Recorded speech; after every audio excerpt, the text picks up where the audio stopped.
On the flip side, then, imagine we're presenting you with a product marketing role.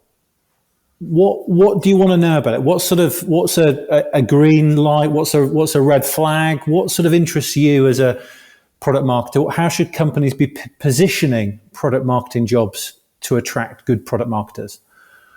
For me, it depends. Can I learn something? Is it a challenge? That's always the two first things I look for, and that's the most important thing. Everything else comes second. The things that are important to me in terms of like having the PMM is it the first in the company?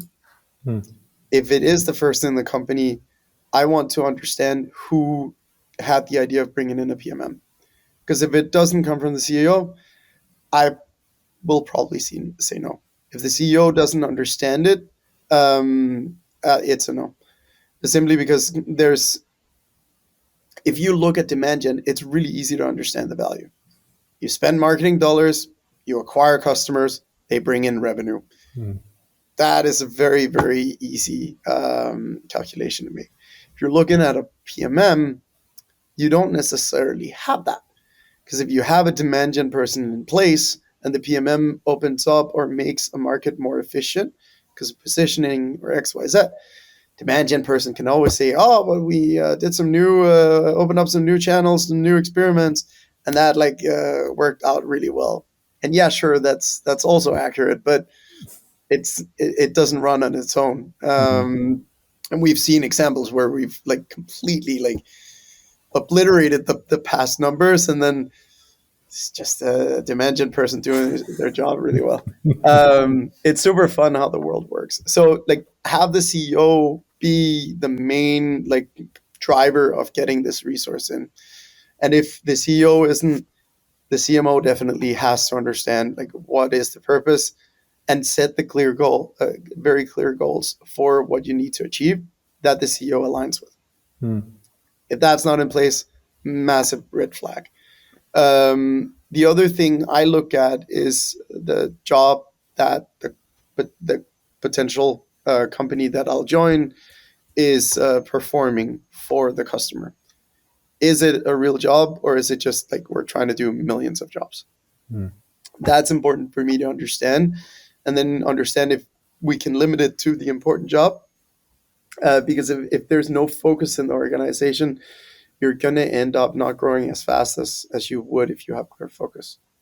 If the organization is willing to go more niche with their product because they understand they can find more value by doing that, then that's a green flag for me.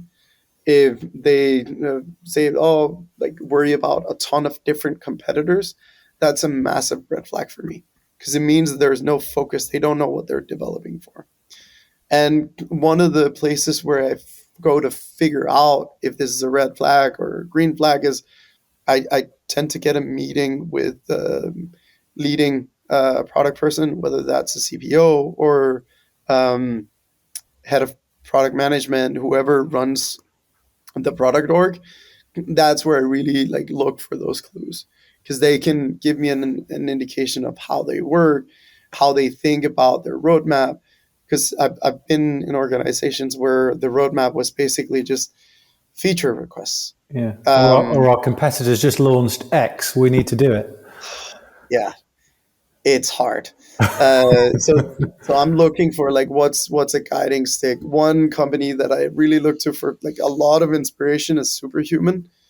They're really clear cut about what they're building for and who they're building for, and they have a really strong model for how they when they have more engineering resources available, and they are fixing all of the things that is their primary focus. They have a really clear-cut model for what their next step is. How do we look at the next feature in line or the next thing that we want to build for? I think that's super admirable, the way that they go about that. Is that Jack Dorsey? It is Rahul Vora. Right. Yeah. Yeah.